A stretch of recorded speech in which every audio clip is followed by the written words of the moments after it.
Gravação iniciada.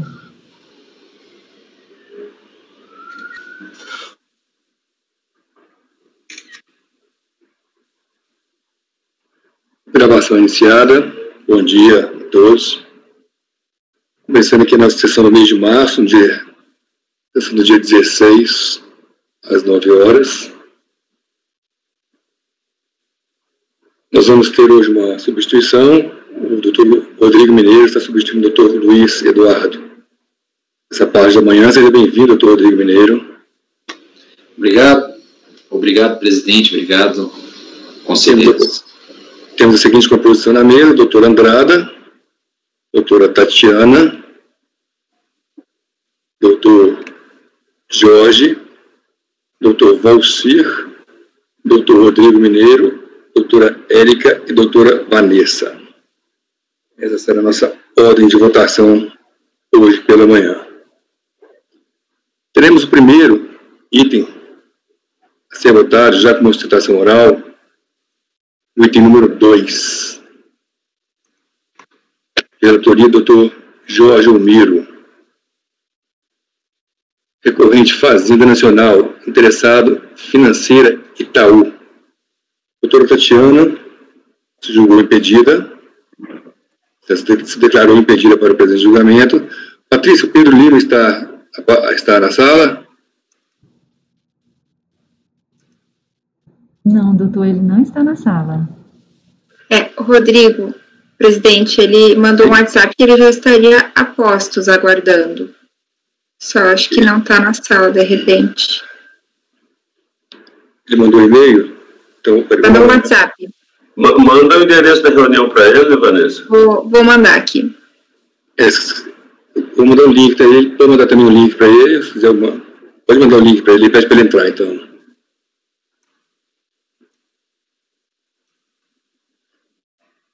Manda o link.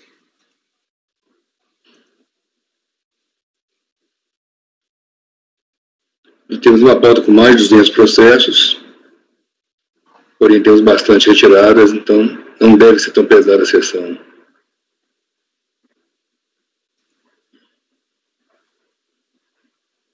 Já enviei aqui, presidente. Vamos aguardar a entrada do doutor Pedro Lima.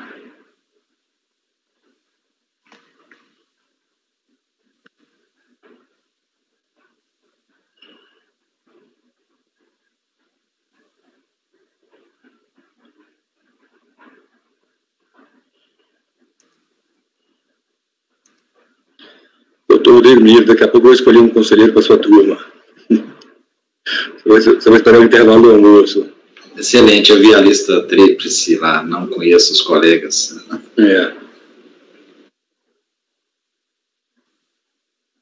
Pedro já está entrando, presidente. Presidente, apenas para lembrá-lo que a doutora Maria Concília já está disponível na sala de espera.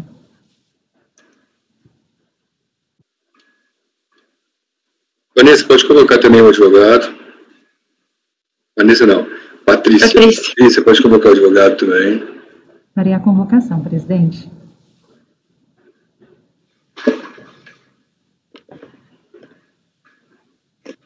Tatiana, são 2 impedimentos, né? Opa, desculpa. Isso, são 2 impedimentos, só que um eu vi que foi retirado de pauta, presidente. Tá ok, então só um. O meu foi retirado de pauta. Isso, da doutora Vanessa. Doutor Pedro Lima já está presente nessa sala de reuniões. Bom dia, doutor Pedro Lima. Bom dia, Pedro. Está no mudo. Está no mudo.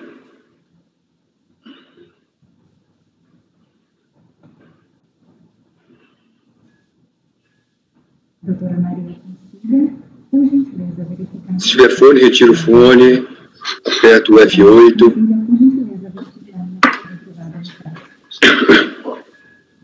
É questão da qualidade também, né, presidente, para acertar a qualidade da imagem.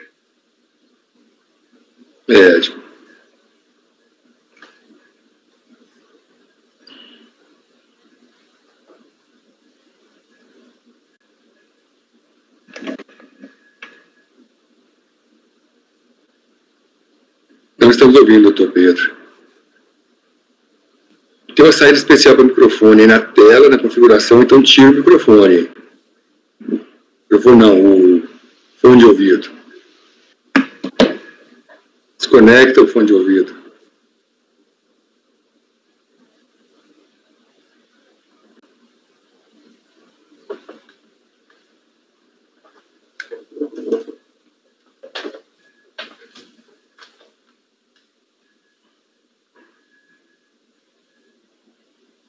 Consta que ele está no mute, no mudo.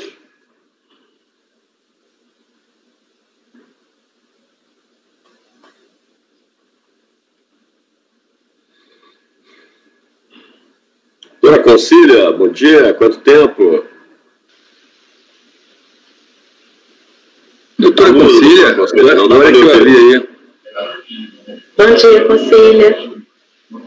Está no mudo, doutora Bom dia, Concília. Não lhe ouvimos. Doutora Concília, a senhora vai fazer a sustentação oral desse processo? Não vou. Não. Agora sim, agora estamos lhe ouvindo.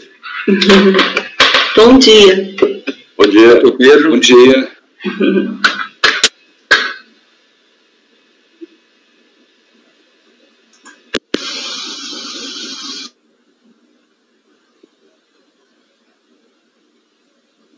Doutor Rafael está escutando a gente? Estou, perfeitamente, senhor. Obrigado, Rafael. Doutor Rafael, nós estamos esperando o doutor Pedro. Tudo bem. Conseguir comunicação. Não conseguiu sem fone, Pedro? Parece que é um problema no computador, presidente. Ele está tentando resolver. Se tu tá com o computador do CARF, Pedro, tem a tela F7 ali que tu liga e desliga o microfone. É o F8, isso. F8. Isso. O F7 é para aumentar e diminuir, exato. Esse microfone que tem o fonezinho aqui, realmente ele não é dos melhores, não.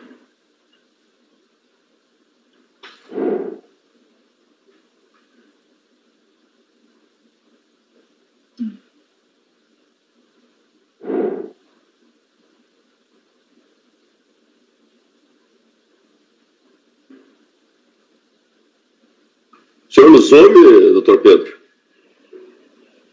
O senhor nos ouve?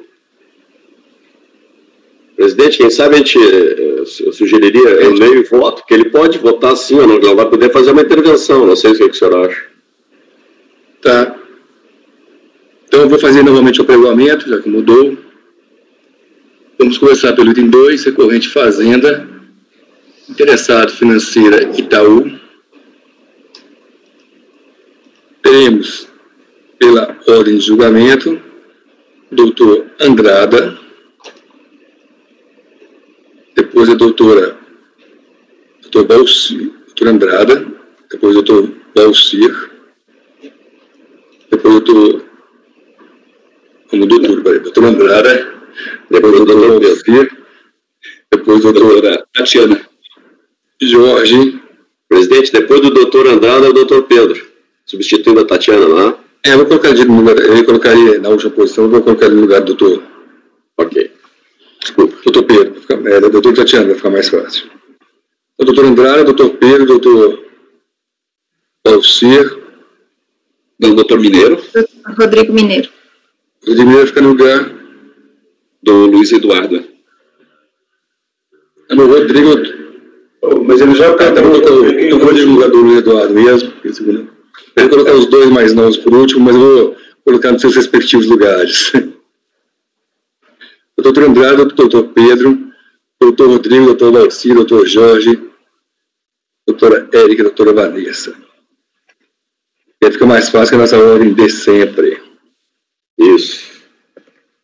Com a palavra, o doutor Jorge Almiro Loco Freire, relator. Já só estou abrindo aqui da minha pasta, presidente. Ok. Bom dia a todos. Fazer alguma consideração pode fazer pelo chat aqui, viu, doutor Pedro? Então, posso começar, presidente? Pode, com a palavra, relator. Então, bom dia a todos. Bom dia, doutora Concília. Bom dia, doutor Rafael. Bom dia, doutor Pedro, que nos dá a honra aqui, o doutor Rodrigo Mineiro, participando conosco aqui também é uma honra. Então, passo ao voto, presidente. Trata-se de recurso especial de divergência oposto pela Fazenda Nacional, admitido pelo despacho de folhas, em face do acordo tal, que por maioria de votos deu provimento ao recurso voluntário para afastar a glosa de despesas com fraudes, restando assim emendado no ponto. Fraudes com cartões de crédito, perdas em direitos de crédito. As diversas hipóteses de fraudes com cartões de crédito provocam, no patrimônio da empresa, perdas em direitos de crédito e, não, em bens de natureza móvel. Trata-se do direito de receber os créditos escriturados contra os clientes que foram lesados pelos terceiros que realizam as condutas penais. Então, alguém clonou o cartão do banco e o banco foi lesado e restituiu os correntistas. Entende a Fazenda que eventual equívoco na motivação do lançamento não é causa de nulidade.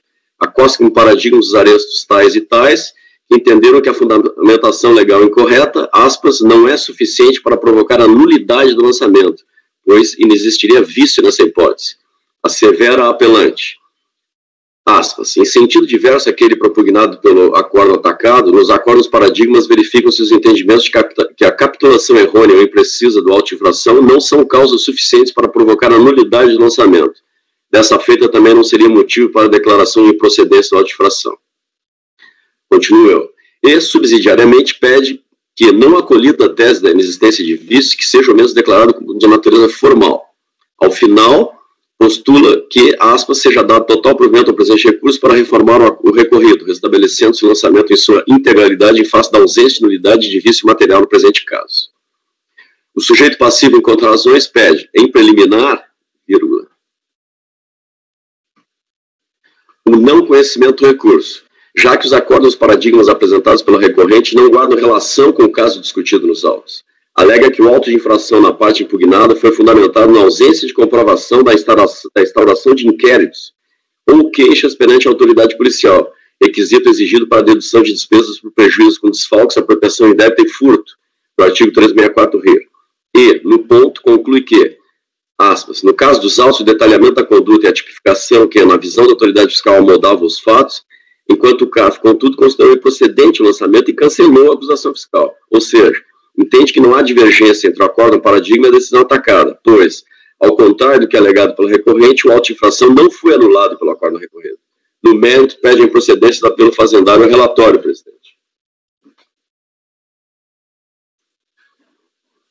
O doutor Rafael não vai fazer sustentação oral? Vou fazer, presidente. Tá, então o recorrente à Fazenda, a doutora Concílio não vai fazer. Então, sustentação oral, o doutor Rafael tem 15 minutos. Muito obrigado, presidente, senhores conselheiros, bom dia. Bom, aqui então, como bem relatado, nós estamos tratando num caso onde a autuação ela foi motivada por conta da ausência pelo contribuinte de notificações à autoridade policial das fraudes ocorridas em operações de cartão de crédito e que nos termos do 364, que era esse o entendimento do auto de infração, foi nisso que o auto de infração foi fundado, era um requisito então indispensável para fins da dedutibilidade das despesas, da base da CS e do RPJ. Eu vou falar um pouquinho da inadmissibilidade, mas como ela se envolve com mérito, eu vou tratar tudo junto, até para a gente ganhar tempo aqui também. O que ficou decidido, então, no acórdão da turma baixa? Olha, na verdade, não se aplicaria o 364 aqui, nós estamos falando de perdas de crédito, não de prejuízos por desfalque, apropriação indébita ou furto. De forma que deveria ser aplicado, então, o 340 ao 343 lá do Rio de 99. E o 340 e o 343 do Rio de 99, ele não exige, né, a comprovação de comunicação à autoridade policial do prejuízo enfrentado aí pelo contribuinte. Então, na verdade, por que nós defendemos que esse recurso sequer deve ser conhecido? E se for conhecido, deve ser rejeitado. Porque aqui a gente não está falando de um erro formal, né, que seria, em tese, sanável. Aqui nós estamos falando de um erro material, né, um erro que envolve a própria autuação. E quanto a isso, nós trouxemos, inclusive, nas contrarrazões, um voto bastante didático da conselheira Adriana Gomes, da primeira turma, onde ela faz essa diferenciação. O que é o erro formal e o que é o erro material. Ela, de forma bastante didática, novamente, ela abre em 5 possíveis vícios, né, que são os vícios decorrentes da forma, os vícios decorrentes de competência, os vícios decorrentes de objeto, de motivação e de finalidade. Os 2 primeiros se caracterizam como erro formal, né? Então, os erros de competência e os erros da forma são erros formais e que, portanto, são passíveis de correção ou de retificação em qualquer tempo. Já quando a gente está falando de um erro do objeto, um erro da motivação da autuação e um erro da finalidade, a gente está falando de vício material. E esses não dá para corrigir, esses são vícios insanáveis. Aqui nós estamos numa clara situação de vício pela motivação. A motivação do auto é a não apresentação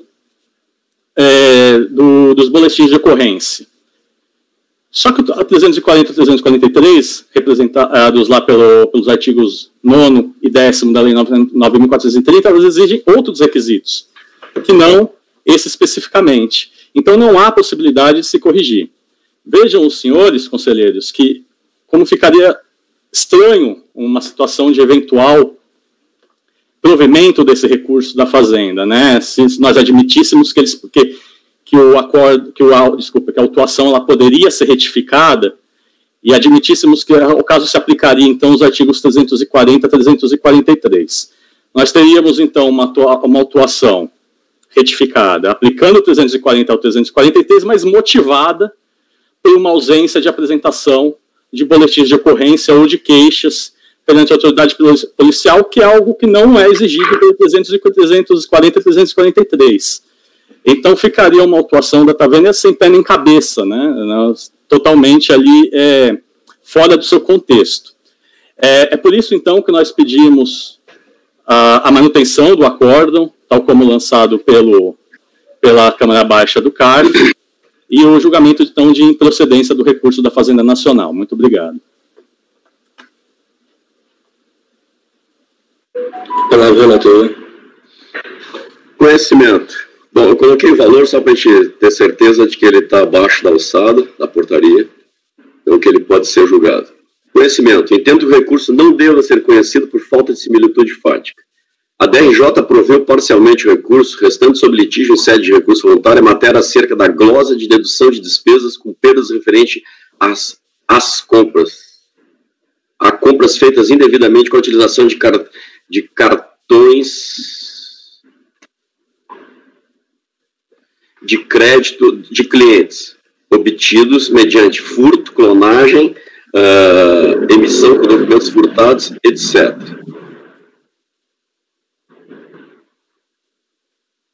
Quanto a essa matéria, a impugnação, delimitando a lide, alegou que tais despesas são dedutíveis por terem natureza de despesa operacional, necessárias às atividades da empresa nos termos do artigo 299 do Rio 99.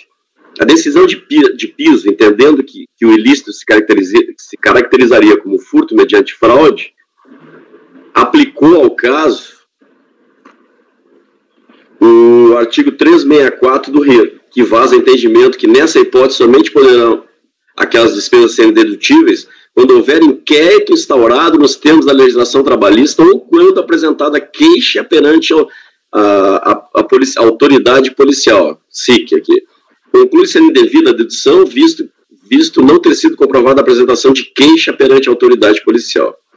Essa tipificação feita pela DRJ valeu-se de trabalho obtido na internet, folhas tais. O recurso voluntário não ventilou qualquer alegação de vício no lançamento, nem de cerceio ao seu direito de defesa, centrando sua defesa em 1. Conceito do direito penal para concluir que o artigo 364 do RIR não é aplicável ao caso concreto. 2. A dedutibilidade das despesas decorrentes de fraude com base no fato de serem despesas operacionais necessárias às atividades da empresa do artigo 299 do RIR. E 3. A juntada de novos documentos que evidenciam, por amostragem, o minucioso processo de contestação de operações com cartões de crédito, as quais, após confirmadas fraudes, resultam em devolução dos respectivos valores e dedução das correspondentes despesas. O recorrido, de sua feita, entendeu que as perdas incorridas com as mencionadas fraudes não deveriam ser enquadradas no artigo 364 do RER, como feito no lançamento, ao entendimento de que as fraudes com cartão de crédito provocam perdas em direito de crédito e não em bens de natureza móvel, o que levaria à dedutibilidade com esteio no artigo 340 do RER, decorrentes das atividades de pessoa jurídica. E assim concluiu. Nada obstante, esse não foi o caminho trilhado pela fiscalização. Como relatado, essa enquadrou as variadas hipóteses de fraude com cartões de crédito no espectro do artigo 364 do RER 99. E, nesse sentido, fundamentou o seu feito única e exclusivamente no fato de não ter sido comprovantes de instauração de inquéritos ou queixas perante a autoridade policial. Por isso, conclui o recorrido, aspas, não posso concordar com a glosa efetuada. Continuo. Ou seja, o lançamento foi considerado improcedente. Vale dizer, não foi fundamentado em vício e sequer foi tangenciada qualquer análise acerca da nulidade. Para a jornada de final 296, enfrentou a questão alegada sobre vício a ensejar a nulidade da exação. A questão de fundo foi a constatação de diferença entre valores informados na DCTF e na DIPJ, e questão sobre receita de prestação de serviço informados na DIPJ. Veja-se a emenda no ponto. Eu vou pular, presidente.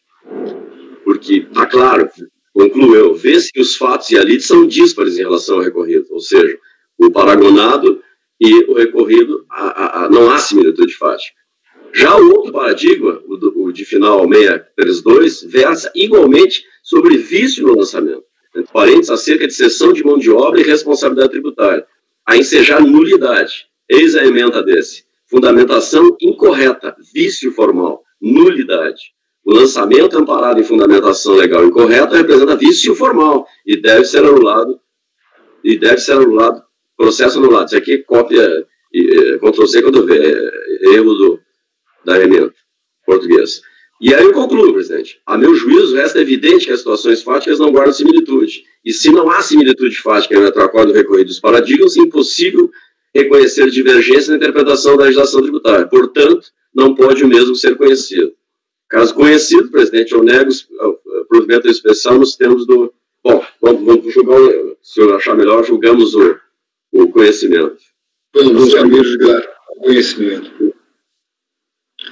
O relator não conhece o recurso. Doutor Andrada. Bom dia a todos. Seja bem-vindo aí agora oficialmente, doutor Rodrigo Mineiro, doutor Pedro Lima, né, acho que é a primeira vez que ele participa aqui com a gente, e bem-vindo a doutora Concília também, né, que fazia tempo que a gente não se via. Bom dia, doutor Rafael.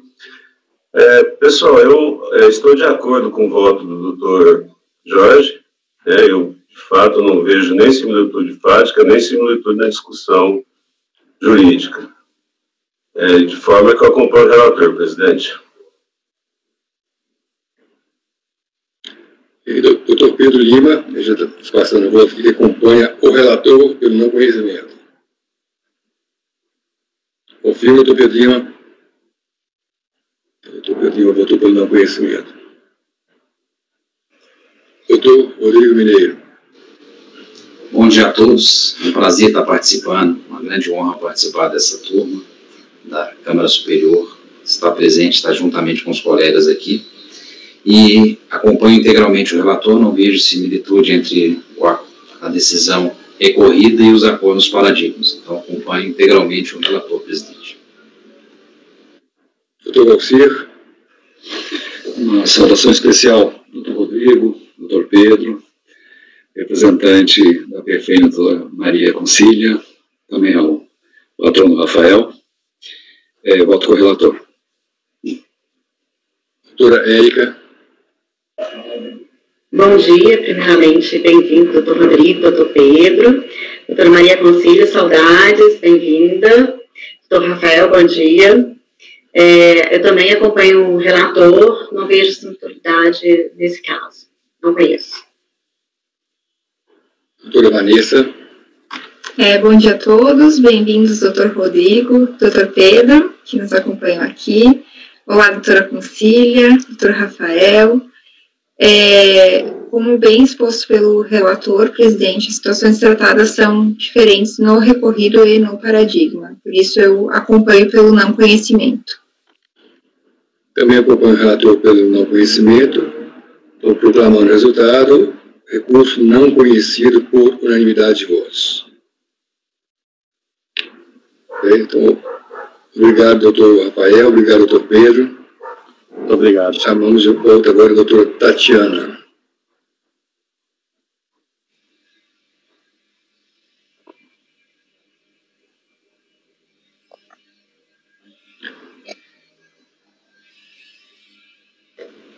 Presidente, poder pedir para a doutora Vanessa me encaminhar o voto, que eu não estou conseguindo acessar a pasta T, por gentileza. O acesso está liberado já, eu tentei te mandar uma mensagem aí. Já? Então, deixa eu ver aqui, é Vanessa.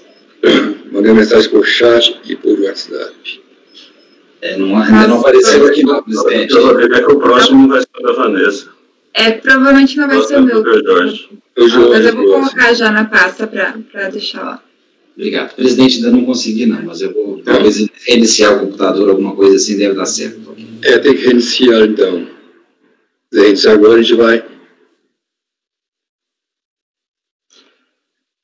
O próximo é o item 4 da pauta, também do doutor Jorge. Então, Jorge pode mandar um e-mail também, se quiser dar para ele. Recorrente à Fazenda Nacional, interessada Serra Moreno Corretora, relator doutor Jorge.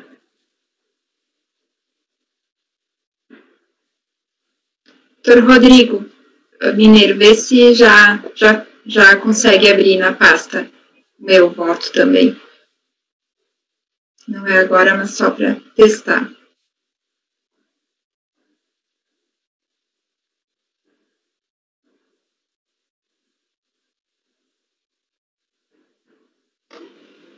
Deve estar chegando, doutor Jorge. Ainda não, doutora Vanessa, mas deve estar a caminho de Porto Alegre para BH. É um caminho longo, né? Tu já tá... desculpa, doutor Rodrigo Mineiro, o senhor já consegue acessar a pasta? Não, mas o do senhor já recebi, conselheiro. Não, mas tu recebesse o Serra Morena ou o Flamacar? Não, recebi, foi o 20... Agora é o segundo, agora é o Serra Morena. Não, é só o Flamacar. É só o Flamacar que eu recebi. Então, esse Serra Morena eu ainda não estou com acesso, não. Tá, só um pouquinho, presidente, que eu estou com um problema aqui no meu explorador aqui. Explorer. Já estou colocando Serra Morena na pasta, então. E se puder me encaminhar, conselheiro, por gentileza? Tá, só um pouquinho, então. Deixa eu só botar na pasta e eu já te encaminho. Gente, eu queria só testar meu áudio. Vocês estão me ouvindo? Sim. Porque eu mudei de fone. E outra pergunta, tá tudo bem com o doutor Luiz, porque ele não está na sessão? Tudo bem, o doutor Luiz está fazendo um aula de mestrado agora pela manhã. Tá. Não, porque nesses tempos a gente se preocupa muito, né? Eu mesmo, o professor não estava aqui, eu estava de Covid até 3, 4 dias atrás. Nossa, sério, doutor Rodrigo? Aqui no caso faleceu o doutor José, não sei se você conheceu, faleceu o Jean, aquele porteiro grande. Oh, meu Deus. Jean tinha menos de 40 anos, tinha 38 anos. Eu lembro dele. Foi todos os últimos 2 dias, 3 dias. A coisa tá difícil, viu? Essa semana, esses últimos dias tá complicado mesmo.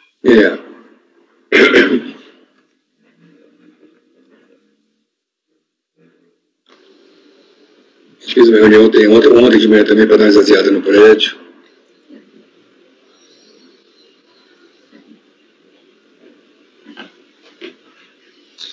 Presidente, ainda não chegaram os e-mails, tá? O sistema ainda está carregado.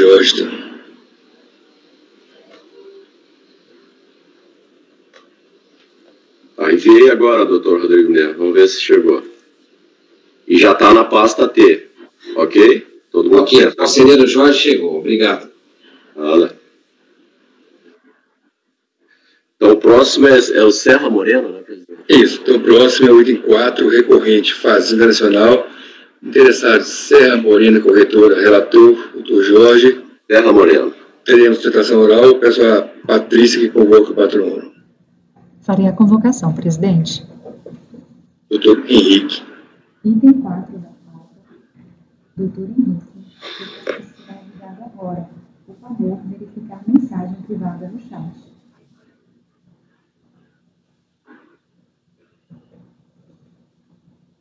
Patrono convocado, presidente.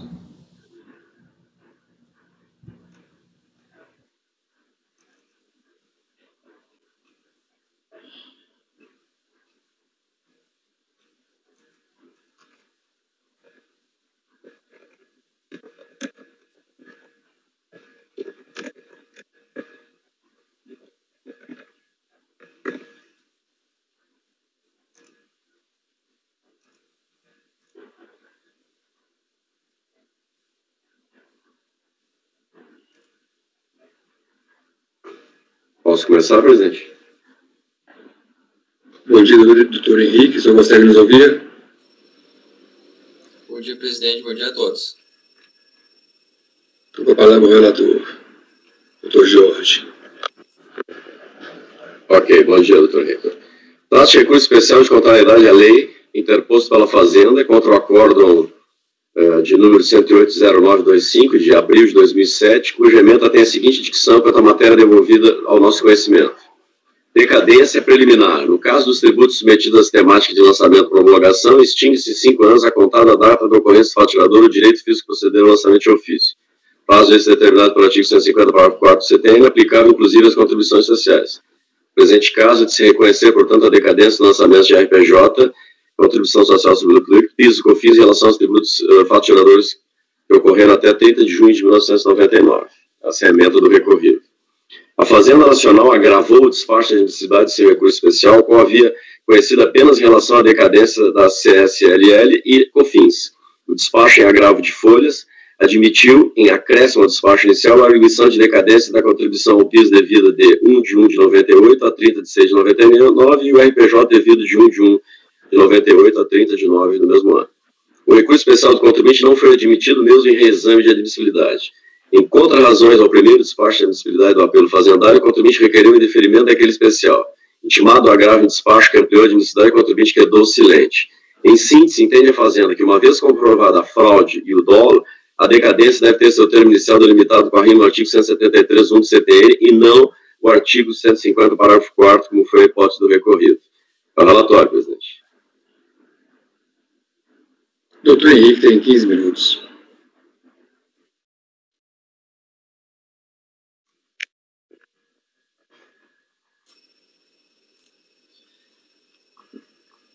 Meus cumprimentos, presidente, senhor relator e eminentes conselheiros. Senhores, a única questão pendente, como bem colocada pelo relator, nesse processo, diz respeito à decadência do IRPJ, contribuição social, PIS e COFINS, com fatos geradores ocorridos entre janeiro de 98 e junho de 99. Um primeiro ponto a ser destacado é que já está pacificado nesse processo que a contagem da decadência deve ocorrer nos termos do artigo 150, parágrafo 4º. Ora, o acórdão prolatado pela Câmara Baixa do CARF afastou a multa qualificada por inexistência de conduta dolosa e, por exclusiva consequência desse fato, defendeu a aplicação da contagem decadencial do artigo 150, julgando assim decaídos o RPJ, contribuição social, PIS e COFINS, com fatos geradores ocorridos até 30 de 6 de 99. Eis que a ciência do lançamento ocorreu em 21 de 7 de 2004. E a Fazenda interpôs recurso especial defendendo a contagem conforme o artigo 173, apenas por entender que houve conduta dolosa da recorrida. Mas o despacho de admissibilidade não deu seguimento a essa rediscussão acerca da existência ou não da conduta dolosa. E no posterior agravo, a Fazenda também não questionou mais a existência da pretensa conduta dolosa. Portanto, foi sedimentada a decisão da Câmara Baixa, no sentido de que, inexistente a conduta dolosa, o termo inicial da decadência ocorre no fato gerador, nos termos do artigo 150, parágrafo 4º. E aplicando esse dispositivo, portanto, todo o crédito tributário objeto do recurso está decaído, em conformidade com o que já decidiu o acórdão recorrido.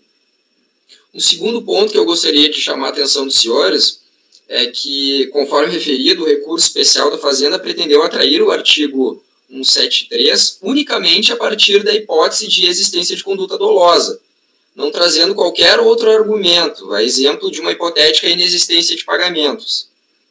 Na verdade, mesmo que esse argumento fosse trazido em sede de recurso especial, ele não poderia ser discutido agora na Câmara Superior, por ausência de pré-questionamento nas instâncias inferiores. Portanto, incabível qualquer discussão acerca da existência ou não de pretensos pagamentos.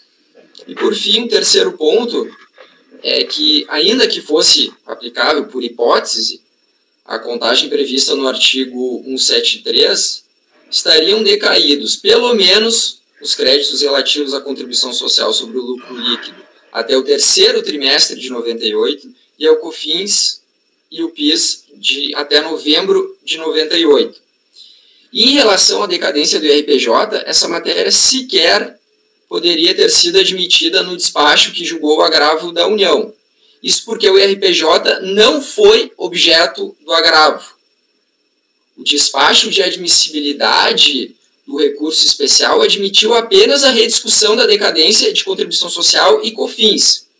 E o agravo da União requereu tão somente a admissão adicional da rediscussão do PIS, de forma que foi aceita de maneira expressa o não segmento relacionado à decadência do IRPJ. Portanto, a decadência do imposto de renda é coisa julgada, sendo inviável qualquer discussão, reapreciação nessa Câmara Superior. Por essas razões, portanto, a defesa requer seja negado provimento ao recurso especial da Fazenda. Muito obrigado pela atenção dos senhores. Olá, vereador. Ok, presidente. Conheço do recurso nos termos aqui admitidos. Só fazendo, pontuando aqui, que no meu relatório eu deixo, pelo menos da minha leitura que eu fiz, que o despacho em agravo admitiu em acréscimo a arguição da decadência do PIS e do IRPJ. Só para pontuar isso aqui. Então, presidente, continuando. Conheço do recurso nos termos que é admitido. Em consequência, a matéria devolvida restringe-se a definir qual o prazo inicial para a contagem do prazo decadencial. A Fazenda asseverou que, restando amplamente configurada a fraude, deve incidir na espécie o artigo 173.1 do CTN. Já o aresto recorrido entendeu que, pelos documentos trazidos ao processo e pela descrição minuciosa contida no relatório fiscal, houve o ilícito, mas não concluiu que teria havido sonegação, fraude ou conluio. Asseverou o redator designado que, pelas provas carreadas aos autos, não teria elementos para manutenção da multa qualificada no percentual de 150%, pelo que restou acordado em reduzi-la para 75%, e a aplicação do artigo 150, parágrafo 4, para a contagem do dia exacual decadencial, acolhendo esta para os fatos geradores ocorridos até 30 de junho de 99 para todos os tributos lançados. A questão a ser solvida é se ocorreu no caso em comento hipótese de dolo, fraude ou simulação. Por restando comprovadas essas ações, a matéria encontra solução na súmula CAF número 72. A Fazenda alega que a conduta praticada pela empresa, aliada aos resultados obtidos, evidencia uma clara intenção de fraudar o fisco por meio da ação dolosa prevista no inciso 1 do artigo 71 da Lei 4.502. A empresa atua no ramo de comercialização, logística e corretagem de cereais. Segundo o contrato social, o objeto da empresa é a exploração, por conta própria, do ramo comercial de transportes de carga, corretagem de produtos agrícolas em geral, importação e exportação de produtos em geral. Compulsando os autos, mormente o termo de verificação fiscal, a mim não resta a menor dúvida de que os atos da empresa revestiram-se em fraude, com claro intuito de recolher menos tributo que o devido. Vejamos. A ação fiscal demonstrou que a autuada omitia receitas, principalmente sob a forma de subfaturamento de comissões recebidas pela intermediação de importações. Esses recursos obtidos regressariam ao país através de doleiros ou empréstimos fictícios. O relatório de pesquisa e investigação do Escritório de Pesquisa e Investigação da 10ª Região Fiscal, SPEI, constante do anexo 11, do qual a contribuinte obteve cópia integral, informa que, de acordo com as informações coletadas junto às empresas que atuam no comércio exterior, a corretagem cobrada nas importações seria da ordem de 3% a 5% do valor de cada operação, variando conforme a mercadoria. As folhas 116 está a cópia da fatura pro forma número 1210, onde consta que a comissão do agente é de 4% sobre o valor total da fatura. As folhas 123 consta a cópia do Commercial Invoice 11.606, em que está prevista uma comissão de agente de 5% sobre o valor da fatura. Nos dois casos, os documentos estão em papel timbrado da Serra Morena, que neles figura como agente. As importações ocorreram em 1999. São, portanto, documentos da própria autora confirmando a pesquisa realizada pelo SPEI junto a outras empresas, ou concluindo que as comissões giram em torno de 4%. Os chamados cálculos globais, adotando esse comissionamento como sendo de 4%, chegou-se a uma receita na intermediação de importações em torno de 15 milhões para o período de janeiro de 97 a dezembro de 2000. Nesse mesmo período, a empresa reconheceu receita de comissões de agente de R$ 522.242, conforme consta a folha 635 do relato fiscal. Por outro lado, os documentos de folha 116 e 123 do anexo 11, da própria autuada, dão conta de que comissões de 4% e 5%, e estão em consonância com o levantamento efetuado junto às empresas, noticiado pelo SPEI da SMRF, em que apurou ficaram o comissionamento em 13% e 5%. A impugnante, na época, silenciou a respeito dos percentuais constantes de seus próprios documentos. Preferiu trazer a declaração do liquidante da Bolsa de Mercadorias do Rio Grande do Sul, dando conta de que, para o mercado nacional, a comissão do trigo é de 1,25% sobre o total negociado. Aparentemente, o percentual informado para operações dentro do país e, portanto, aparentemente o percentual vale para operações dentro do país e, portanto, não teria aplicação para o caso em análise. Que todas essas comissões que deram a diferença tratam das comissões de comércio exterior. Admitindo, para argumentar que tal percentual fosse aplicado na intermediação de importações e considerando as exportações da Biwell para o Brasil, foi em torno de 382 bilhões de reais entre 1997 e 2000. Considerando ainda que a Serra Morena cobrasse comissão menor, exemplificativamente de 1%, então suas receitas e comissões no período teriam que ficar em torno de 3.820.000, e não, como reconhecida pela empresa, um comissionamento de 522 mil. Os percentuais indiscutíveis são os que constam da fatura Profal 1.210 e do Commercial Invoice 11606, antes referidos, percentuais de 4% e 5%.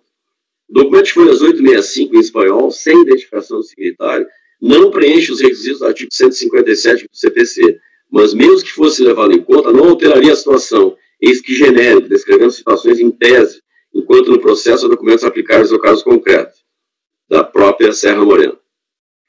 Como se vê sob qualquer ótica, vai sendo confirmada a primeira premissa do fisco, de que a Serra Morena não reconhecia a totalidade de suas receitas. A alegada omissão de receitas foi comprovada e mensurada a partir de 4 diferentes práticas adotadas pela empresa. A. Pagamentos efetuados a terceiros e não contabilizados. B. Comissões registradas em custo passivo. C. Aquisição de terreno através da financeira Biwell. D. Empréstimos fictícios da empresa Biwell. E aí eu analiso cada um desses, presidente. Está muito bem feito, o lançamento foi muito bem fundamentado. Então eu vou pular aqui, porque aqui eu estou mostrando todos os, em cada hipótese dessas 4 que eu elenco aqui, o que ocorreu. Permasa,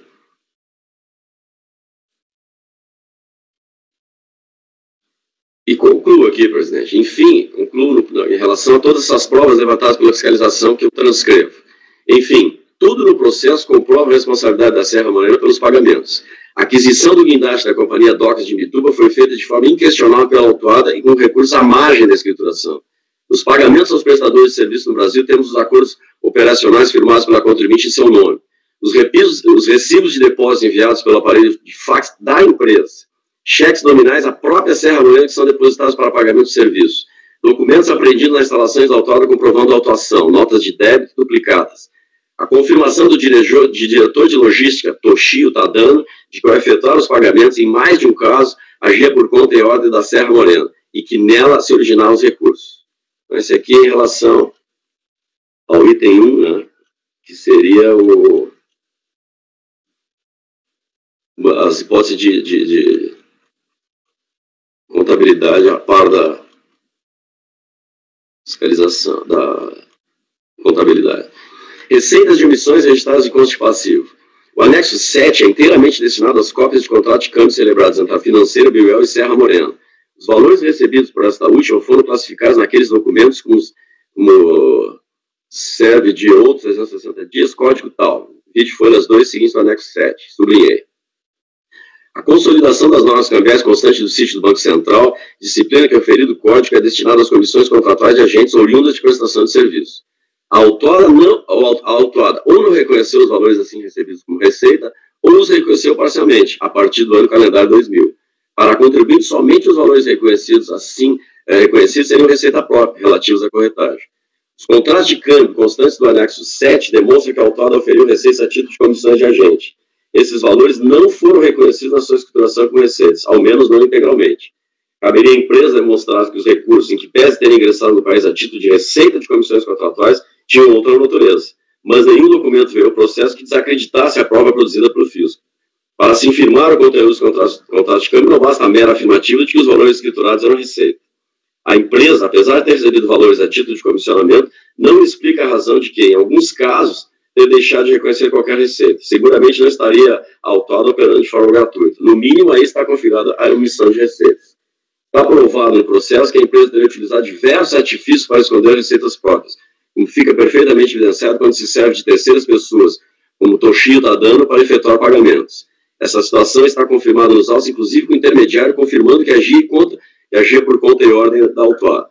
As folhas 2 e 150 encontram as anotações como, aspas, confirmar forma de pagamento, Maurício receber por fora e pagar para Serra ou Doleiro, que, vistas no conjunto do processo, confirma o intuito doloso. Não fosse isso, o próprio volume de pagamentos que a empresa deixou de escriturar escancara a intenção dolosa. A continuada falta de reconhecimento das receitas com comissão de agente ou reconhecimento a menor não é mera divergência em torno da interpretação da lei, como quis fazer crer a empresa ao longo do contencioso, mas prática continuada, reiterada, visando modificar as características do fato gerador, eliminando ou reduzindo o montante de imposto a ser pago. Ora, apenas pelos fatos SUSOS descritos, pois o fisco ainda acresce outros, é extenso, a motivação do lançamento é extensa, já é o bastante para ficar ali na intenção dolosa, mediante fraude, para sonegar os valores da tributação. É o meu entendimento.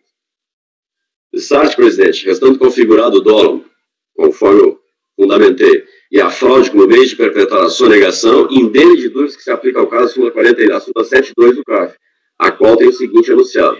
Caracterizada a ocorrência de dolo, fraude e simulação, a contagem de prazos réis para o artigo 173, inciso 1 do CTN. Ante o exposto, dá-se provimento ao recurso fazendário para que o termo inicial do prazo decadencial seja regido, em caso, pelo artigo 173 do 1 do CTN. Em consequência, em relação ao IRPJ e à contribuição social sobre o lucro líquido, temos aquela questão que acaba no último instante do ano e começa a contar do outro, portanto, o termo inicial no ano subsequente, o cujo faixa gerador é o exercício 97, então a contagem vai começar 1º de janeiro de 99, e cujo termo inicial para lançar seria 1º de janeiro de 99, estão decaídos os fatos geradores após 1º de janeiro de 2004.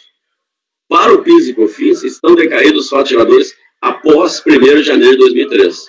Por prazos esses, tendo-se em conta que a ciência do lançamento deu-se em 21 de 7 de 2004. E concluo, presidente, dispositivo, forte em tudo exposto, conheço e provejo parcialmente especial fazendário, porque a fazenda pede que seja afastada toda a decadência, declarando que não estão decaídos o RPJ e a CSL até 31 de dezembro de 2013. Em relação às contribuições PIS e COFINS, não está decaído o lançamento em relação aos faturadores até 31 de 12 de 2002. É como voto, presidente. Eu tive que ser extenso, desculpem, para fundamentar, a meu sentido, está patente o dolo na empresa. Obrigado, presidente. Com a palavra, doutor Andrada.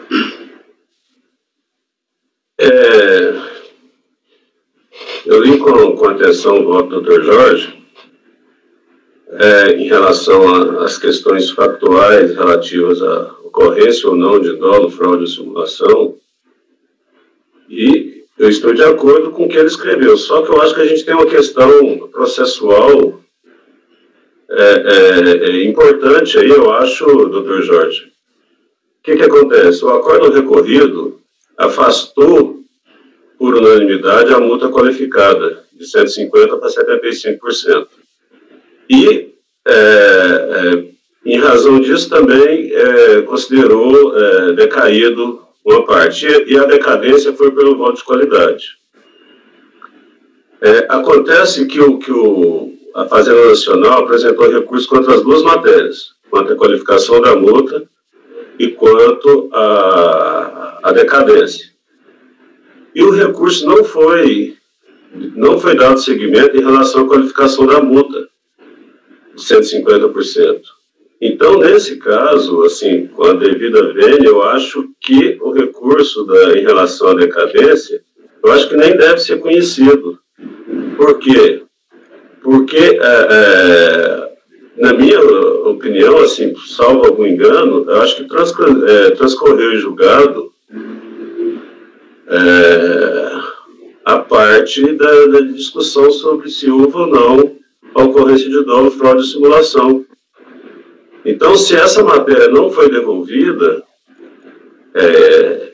essa questão da qualificação da multa não foi devolvida, eu penso que ela prejudica o conhecimento do recurso em relação à decadência. Porque senão é como se a gente tivesse conhecido o recurso para requalificar a multa, né, requalificar a aplicação da multa e, obviamente, discutir a decadência. Eu acho que o não conhecimento do recurso em relação à qualificação da multa prejudica o conhecimento do recurso em relação à decadência, porque senão teria devolvido as duas questões, né? Eu acho que eu concordo plenamente com a avaliação do Dr. Jorge em relação aos fatos, mas eu acho que tem uma questão processual aí, que é o conhecimento do recurso, não tendo sido conhecido o recurso em relação à qualificação da multa, que envolve a ocorrência de dolo, fraude ou simulação. Então, assim, eu até abro a discussão, porque eu posso não ter enxergado algum detalhe importante, mas eu assim, numa primeira avaliação, eu acho que a gente não pode conhecer o recurso em relação ao prazo decadencial, porque ele ficou prejudicado pelo não segmento relativo à qualificação da multa de 150%.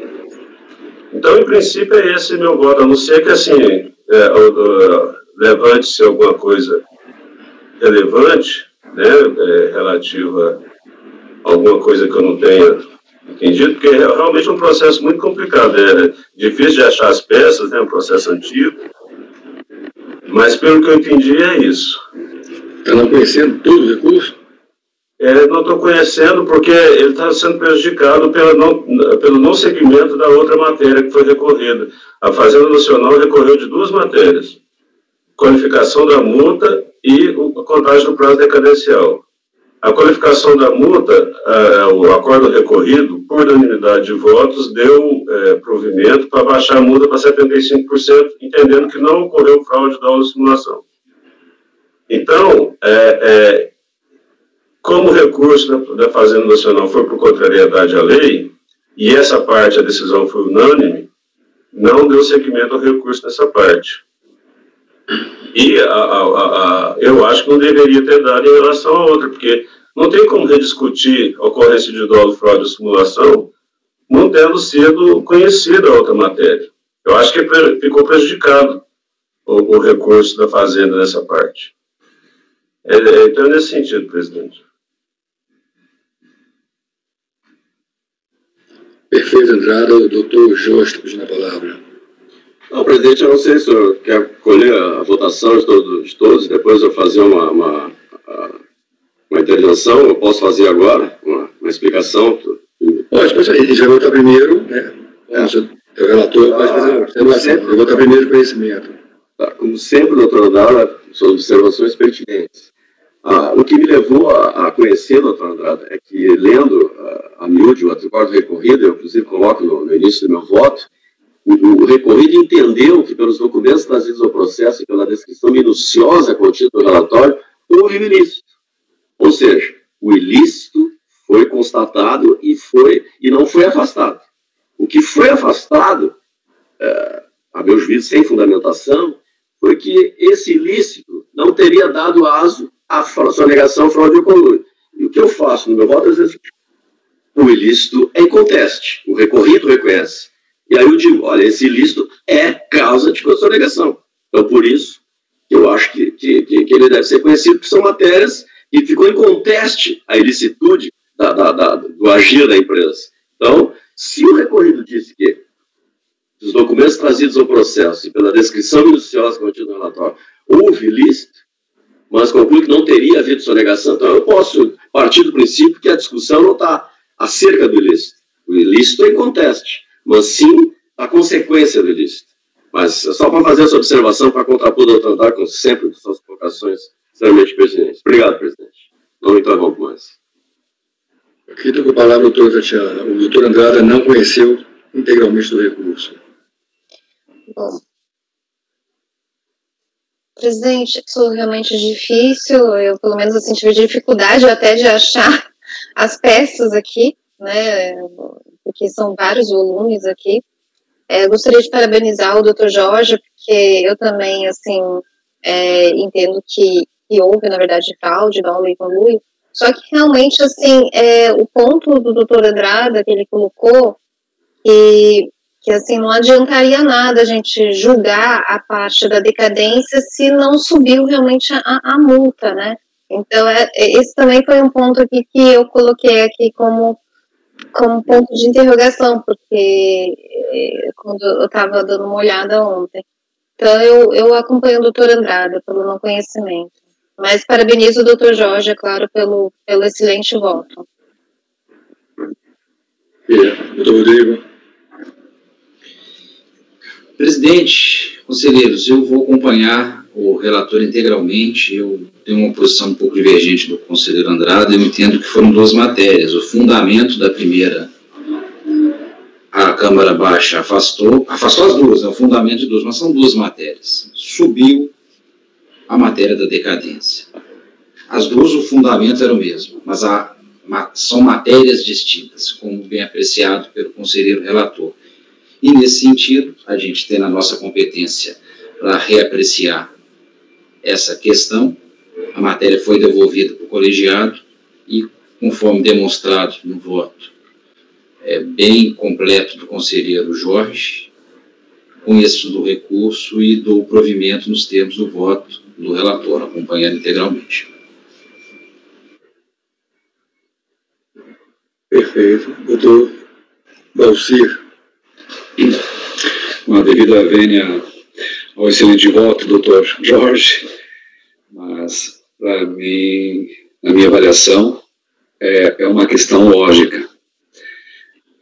Se não subiu a parte do conluio, sonegação, etc., não há que discutir a questão da decadência, porque o tema decadência é 153, 173 em decorrência desse outro pressuposto. Então, nesse sentido, voto com a divergência com todas as vênias ao voto do doutor Rodrigo Mineiro e ao excelente voto do doutor Jorge. Doutora Érica. Também concordo com o que o doutor Andrada falou, também fiquei procurando as peças aqui, Tatiana, ficou um pouquinho complicado. Mas, a princípio, eu também entendo isso, porque como não teve, né, a questão da multa, né, ou sonegação e fraude, e aqui está discutindo decadência, então um acompanharia o outro mesmo. Então, acompanho a divergência aberta do doutor Andrada, pelo não conhecimento. Doutora Vanessa.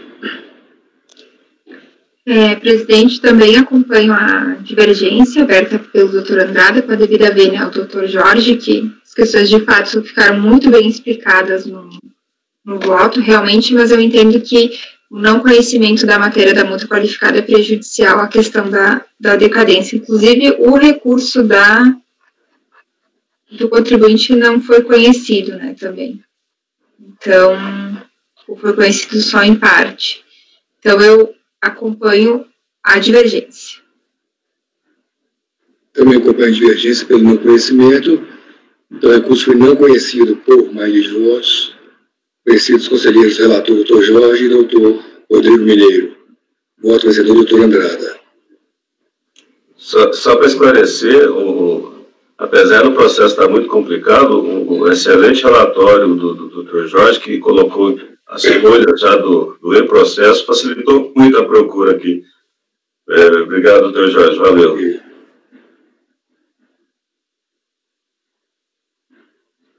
Obrigado, doutor Henrique. Obrigado, senhores. Um bom dia para os senhores. Próximo item da sustentação oral, o item 5 da minha relatoria.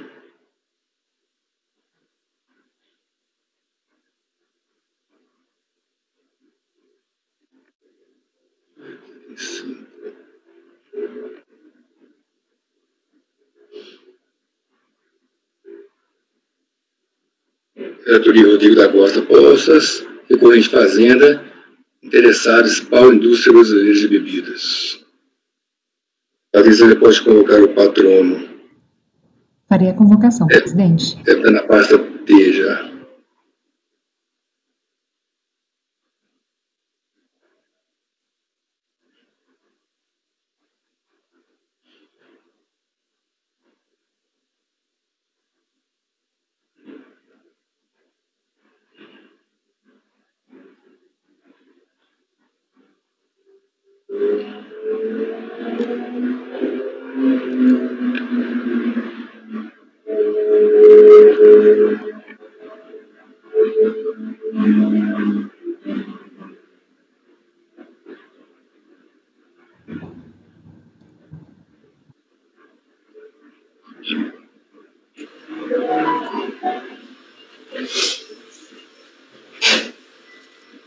Bom dia, presidente. Bom dia a todos.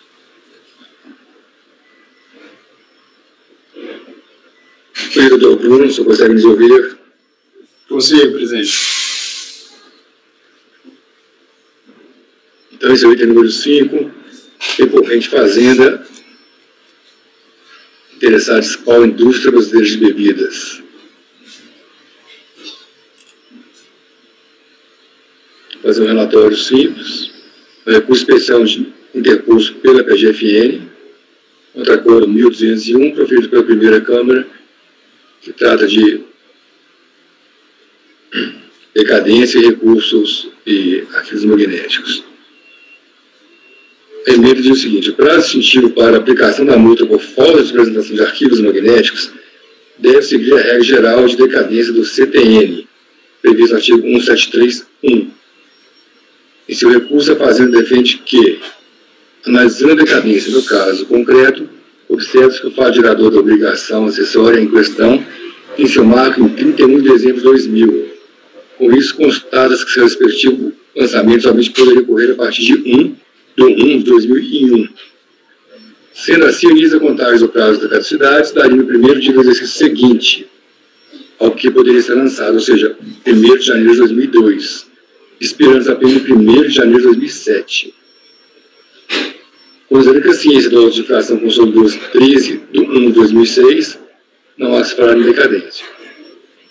O contribuinte contra razões contesta, alegando o seguinte: artigo 14. Por efeito, o paradigma apresentado no recurso especial pela PGFN retrata situação diversa daquela tratada nos autos. 15. Diferentemente da narrativa da PGFN, o presente caso não possui qualquer relação com descumprimento de obrigações acessórias no sentido estrito, que é falta de entrega de obrigações. No presente caso, trata-se de suposto descumprimento de obrigação acessória por ausência de manutenção pela contribuinte de arquivos magnéticos para que sejam apresentados às autoridades fiscais quando solicitados. Esse é o relatório. O doutor Bruno tem 15 minutos. Obrigado, presidente. Senhores conselheiros, um bom dia a todos. Eu vou colocar aqui a apresentação, presidente.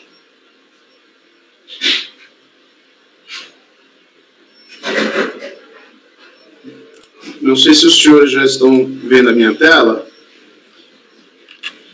Sim. Obrigado. Bom, eu fiz primeiro aqui, presidente, um pequeno resumo do caso. Ele diz respeito especificamente à aplicação da multa prevista no artigo 12 da Lei 8218 de 91, e aí especificamente aquela prevista no inciso 2º do dispositivo, em decorrência da alegada omissão em relação à manutenção de arquivos eletrônicos que pudessem viabilizar a fiscalização. Essa obrigação do contribuinte que utiliza de expedientes eletrônicos para fazer o controle dos seus assentamentos, da sua escrituração, ela está prevista lá no artigo 11 dessa mesma lei, e diz que o contribuinte tem o dever de manter esses arquivos eletrônicos de forma íntegra, pelo prazo decadencial da obrigação principal. É o que está previsto lá no artigo 11, isso vai ser detalhado mais à frente. Então, nós estamos falando aqui em relação aos arquivos eletrônicos do ano calendário de 2000, e o auto de infração foi lavrado no dia 13 de janeiro de 2006. Auto de infração de multa. E aqui, senhor presidente, senhores conselheiros, nós tivemos uma série de desdobramentos em relação a esse processo. Ele teve um primeiro julgamento no CARF, na Câmara Baixa, que, por meio do qual se entendeu pela aplicação do artigo 150, parágrafo 4. E friso mais uma vez, deve-se ter em mente, ao analisar esse caso, que não se trata de uma obrigação acessória ativa de prestar informação, de oferecer subsídios à fiscalização, à Receita Federal, mas de manutenção, ou seja, é uma espécie de obrigação acessória passiva, de manutenção nos controles do contribuinte dos arquivos eletrônicos relacionados à sua escrituração. Bom, no primeiro momento, a Câmara Baixa entendeu pela aplicação do 150, parágrafo 4º, justamente levando em consideração essas peculiaridades.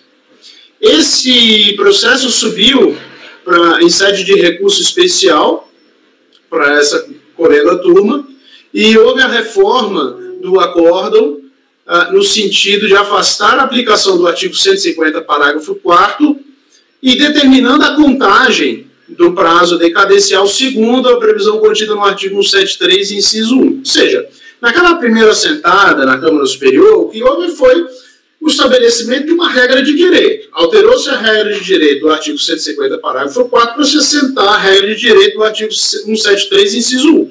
Como efetivamente não cabe a essa Câmara análise de fato, senão a divergência de direito, foi determinado o retorno dos autos à Câmara Baixa. E aí a Câmara Baixa proferiu um novo julgamento, entendendo que haveria decadência, mesmo se for aplicado o artigo 173, inciso 1. E o relator, o conselheiro produtor do voto vencedor, deixou bem claro que a peculiaridade do caso concreto, ou seja, por se tratar de uma multa ou de uma obrigação de se manter arquivos eletrônicos pelo prazo da obrigação principal, pelo prazo decadencial da obrigação principal, a contagem realizada nesse caso, ainda que pelo artigo 173, inciso 1, ela tem uma característica própria e que, portanto, atraiu a decadência. Então, eu fiz aqui, coloquei aqui a previsão normativa, no que diz respeito à obrigação acessória. O artigo 11 da 8218, as pessoas jurídicas que utilizarem sistemas de processamento eletrônico para registrar negócios e atividades, escriturar livros, ou elaborar documentos de natureza contábil ou fiscal, ficam obrigadas a manter à disposição da Secretaria da Receita Federal os respectivos arquivos digitais e sistemas pelo prazo decadencial previsto na legislação tributária. E aí o entendimento é que esse prazo decadencial, entendimento origem, é que o prazo decadencial é justamente a obrigação, o prazo decadencial da obrigação principal. Isso aqui é um destaque que foi feito no voto vencedor, né, justamente levando em consideração a peculiaridade dessa obrigação acessória, em que se assentou assim, diferentemente do voto do ilustre relator, entendo que o fato gerador dos arquivos digitais ocorre em 31 de dezembro de 2000. E aí, levando em consideração que o primeiro dia útil seguinte seria o início da contagem seria, portanto, 1º de janeiro de 2001, encerrando-se lá ele colocou 31 de 12 de 2005, considerando que a autuação ocorreu em 13 de janeiro de 2006. Então, o que a Câmara fez, na verdade, foi, à luz dos fatos, aplicar aquilo que prevê a súmula 101 do CARF, que justamente trata da incidência do artigo 173, inciso 1. Portanto, é um acordo que, inclusive, foi julgado levando em consideração súmula do Conselho. E aí, senhores conselheiros, a contribuinte ela chama atenção em relação a construção do recurso especial, segundo o que a Fazenda Nacional pretendeu discutir nessa Câmara Superior. E aí vejam, senhores, que fiz questão de destacar a peculiaridade da obrigação acessória, porque para que se faça uma divergência que autorize o julgamento por divergência de direito a essa Câmara Superior, caberia à Procuradoria da Fazenda Nacional buscar um paradigma que tratasse exatamente da obrigação acessória posta em discussão e que se concluísse segundo a pretensão dela. Para esse caso concreto, não se trata de uma obrigação acessória ativa, de dar, se trata de uma obrigação acessória de manter, de ter à disposição. Esse é um ponto. Levando em consideração essa conjuntura fática, caberia à Procuradoria da Fazenda Nacional trazer um acordo, um paradigma em que, consoante a análise do prazo decadencial da multa prevista no artigo 12, inciso 2 da 8218, qual seria, então, a contagem, o termo inicial da contagem do prazo decadencial. E isso, efetivamente, não foi feito. Então, esse é o primeiro ponto das nossas contrarrazões. O primeiro paradigma utilizado pela Procuradoria da Fazenda Nacional não diz respeito nem à obrigação acessória, diz respeito à contagem de prazo decadencial quando não há antecipação de pagamento. E aí se atrai justamente a regra do 173, inciso 1. Esse realmente não tem relação alguma com a discussão que está sendo tratada nesse processo. E aí a Procuradoria da Fazenda Nacional apresentou também um segundo paradigma, que trata de obrigação acessória em relação à indicação de corretos fatos geradores na GFIP, ou seja, é uma obrigação de prestar a informação, uma obrigação, inclusive, que está relacionada a outro conjunto de tributos e que está relacionada a uma postura ativa do contribuinte. No caso concreto, e faço questão de ressaltar mais uma vez, está em discussão o início do prazo decadencial em relação à multa prevista no artigo 12, inciso 2º, que justamente trata de uma obrigação acessória de manter à disposição do fisco os arquivos eletrônicos contendo as informações de escrituração. Então vejam que o estabelecimento dessa premissa fática é extremamente importante porque, primeiro, foi isso que conduziu o colegiado a concluir que, mesmo aplicando o artigo 173 do CTN, haveria decadência. Segundo, o momento da apuração do tributo do contribuinte, se trimestral ou anual, e se anual, ele deve fazer as apurações por estimativa mensal, e a partir daí também, mês a mês, tem a obrigação de manter à disposição os arquivos eletrônicos para, inclusive, para essas apurações de estimativas mensais. Quer dizer, são fatos que permeiam essa discussão e que não conversam com a obrigação acessória, por exemplo, de assentar na GFIP os corretos fatos geradores de contribuição previdenciária. Ou seja, o segundo paradigma também não tem relação com esse caso.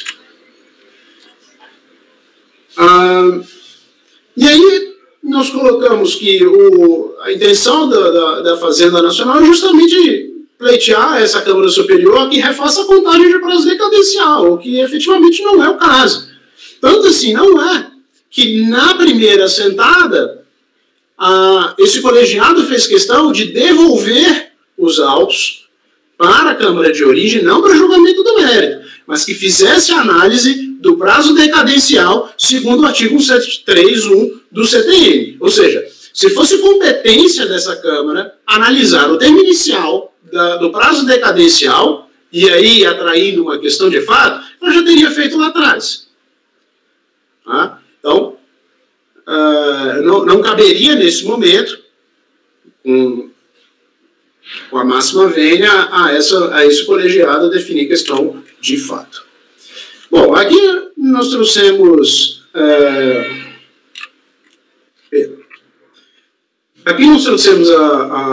um esquema da questão de fato. Aqui foi considerado o fato gerador pelo voto vencedor, pelo acórdão. O termo inicial foi justamente no dia 1º, a decadência ocorreu aqui e a lavratura do auto de infração em relação a essa obrigação, portanto, fora do prazo dos 5 anos.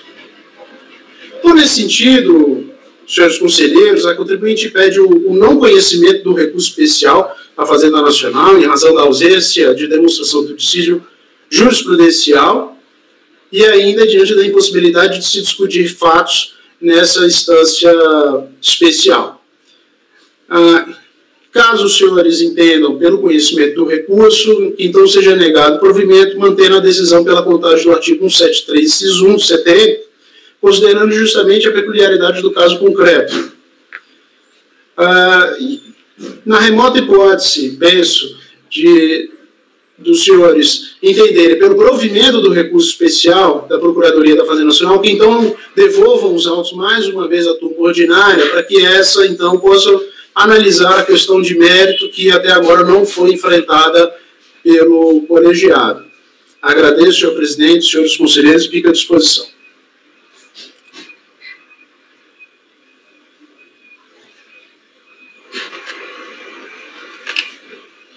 Obrigado, doutor. Vamos ao voto. Quanto ao conhecimento, não vejo como se possa diferenciar a entrega de arquivos magnéticos do cumprimento de obrigações acessórias, pois simplesmente está a se exigir na forma digital o que antes se dava fisicamente. Pelo que, preenchidos todos os demais requisitos, respeitadas as formalidades que o início do recurso da Fazenda. Alguém quer votar antes do conhecimento? Rodrigo, eu gostaria de votar o conhecimento. Sim. Presidente, mas desculpa, eu que voto primeiro ou o doutor Andrada? A senhora pode abrir divergência no conhecimento. Ah, tá. Bom, em relação ao que foi colocado aqui, eu dei uma checada, realmente, o acordo recorrido, ele se baliza bastante no artigo 11, né, da Lei 8.218 de 91, né, e tanto que ele descreve, né, o próprio dispositivo, que eu vou ler aqui para o pessoal, que o artigo 11, ele fala o seguinte, à época, né, as pessoas jurídicas que, de acordo com o balanço encerrado em relação ao período base imediatamente anterior, possuírem patrimônio líquido superior a 250 milhões de cruzeiros e utilizarem sistema de processamento eletrônico de dados para registrar negócios e atividades econômicas, escriturar livros ou elaborar documentos de natureza contábil ou fiscal, ficarão obrigadas a manter em meio magnético ou assemelhado à disposição da Receita Federal os respectivos arquivos e sistemas durante o prazo de 5 anos, ou seja, taxou o prazo de 5 anos, né? E aí coloca que o Departamento da Receita Federal expedirá os atos necessários para estabelecer a forma e o prazo em que os arquivos e sistemas deverão ser apresentados. Então, por conta disso, né, foi dado, na verdade, provimento ao recurso do contribuinte, porque foi travado o prazo de 5 anos aqui também, pelo que eu entendi, né. Então, esse que foi o fundamento, para mim, do acórdão recorrido. Os paradigmas, eles não trataram eles somente trataram, do prazo decadencial de lançamento, que é o que a gente já conhece, né, a discussão do artigo 150 e a discussão do artigo 173. Então, ao meu ver, eu acho que os paradigmas deveriam estar fundamentando também no artigo 11, né, da Lei 8.218 de 91. Somente assim, a título de conhecimento, né, posteriormente, esse artigo 11, ele foi realmente alterado, né? Ele fala do prazo decadencial previsto na legislação tributária, né? Para observar. E aí eu acho que daria para a gente pegar e no sentido de refletir melhor o artigo 150 e 173 ao caso. Então, assim, eu acho que os fundamentos, como são diferentes, presidente, com a devida vênia, eu não conheço o recurso especial. Tá, então vamos voltar ao doutor Andrada para a gente começar a voltar ao conhecimento. Doutor Andrada.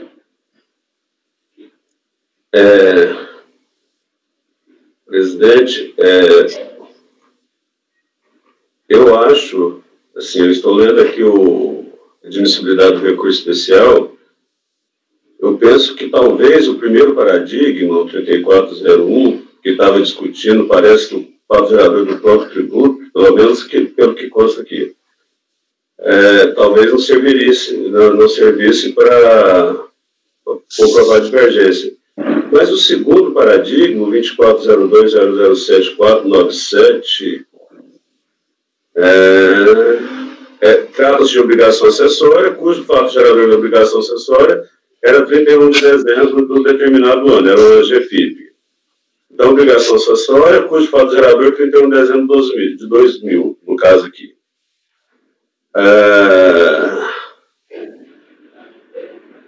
No caso do recorrido, é uma obrigação acessória, cujo fato gerador é 31 de 12 de 2000. Né? Eu estou fazendo confusão. Ambos o fato gerador é 31 de dezembro de obrigações acessórias diferentes.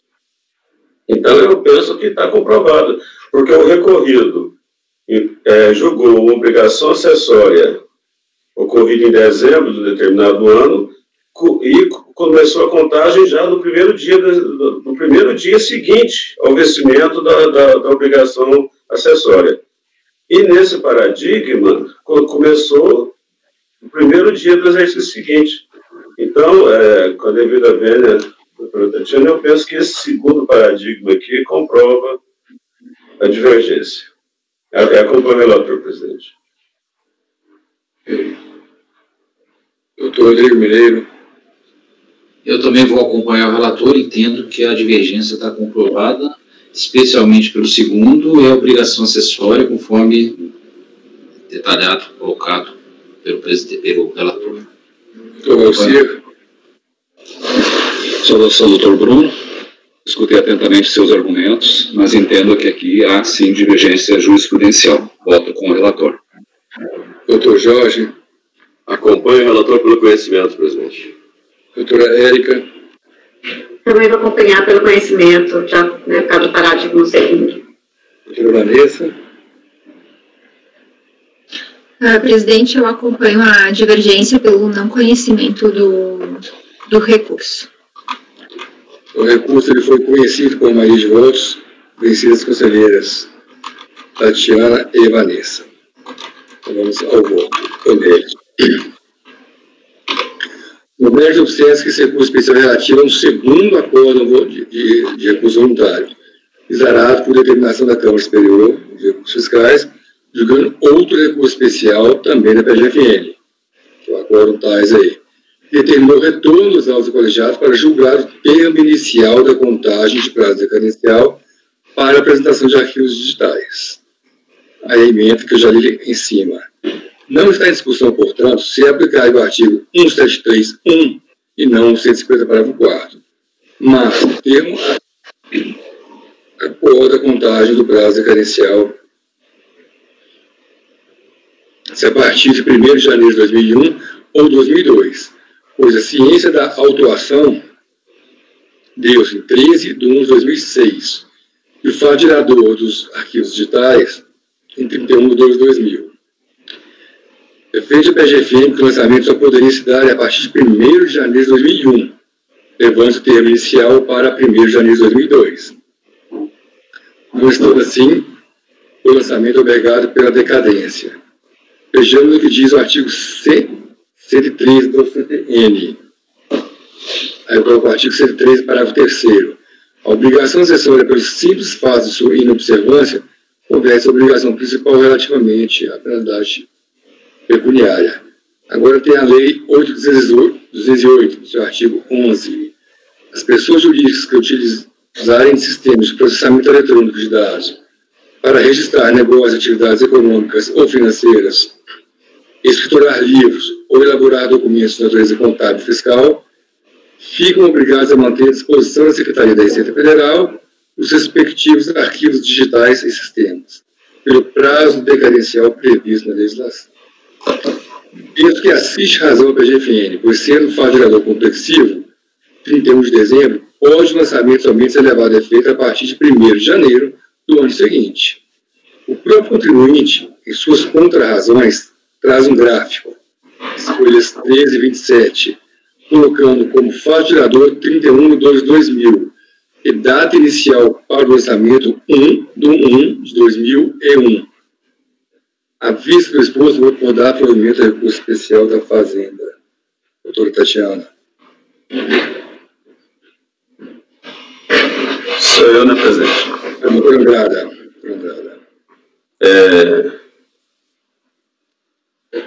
Eu estava observando aqui, eu não consegui entender o fundamento do acordo recorrido, do voto do vencedor, né?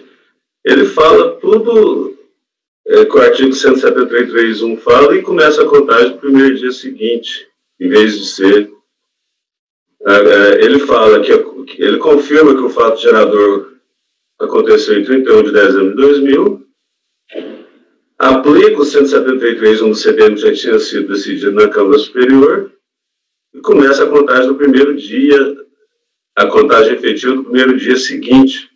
Ou seja, o primeiro dia seguinte é o dia em que o lançamento poderia ter sido efetuado. Então, a contagem seria do ano subsequente, né? Então, eu acompanho o relator, presidente, e precisa registrar aí que precisa de retorno mesmo do processo. O mérito nunca foi discutido. Então, precisa voltar à Câmara Baixa. Apesar do relator original ter colocado o voto de mérito, ele não foi julgado, ele não foi votado. Então, precisa retornar mesmo. Já precisa. Acompanho o relator. Eu vou acrescentar com retorno para análise do mérito. Isso.